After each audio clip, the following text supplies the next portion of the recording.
Mr. Dennis Tan. Question 5, sir.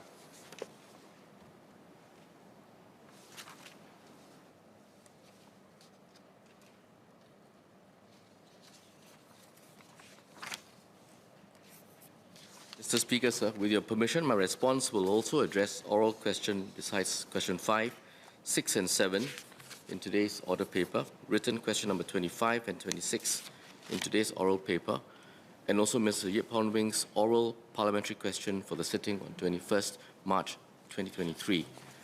Please do. I also understand that there's a request made for clarifications to be taken collectively after MSE answers questions 8 through to question 10 on this morning's parliamentary order paper. We can do so. Mr. Speaker, the shoe recycling project is a joint initiative set up in 2021 by Dow and Sport Singapore. Other partners such as BT Sports and Alba WH are also involved in the project and play various roles in the process chain. Dow's role is to manage the integration of the respective roles and promote the use of safe and sustainable materials. Sport Singapore promotes the use of these materials to install sport infrastructure and sets up shoe collection points at its ActiveSG sports centres.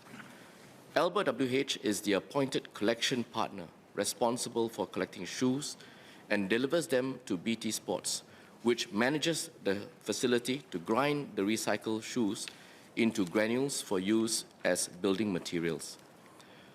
This facility is Singapore's first grinding facility, which is able to grind recycled shoes into granules for use as building materials. It was set up by BT Sports with the assistance of a grant from government. Sport SG pays only for the recycled granules which it receives from this facility and uses it for installation at public sports facilities. In January 2023, the project partners were alerted about Reuters' observations that shoes put into recycling bins in Singapore and intended for the shoe recycling project were being diverted for resale. An investigation was immediately commenced by the project partners to look into these observations. Alba WH, as the party responsible for the collection of the shoe recycling bins, had engaged York Impacts, another company, to do so for selected parts of Singapore. These bins were brought to and then sorted at York Impacts' premises before being sent to Alba WH's warehouse for registering and weighing.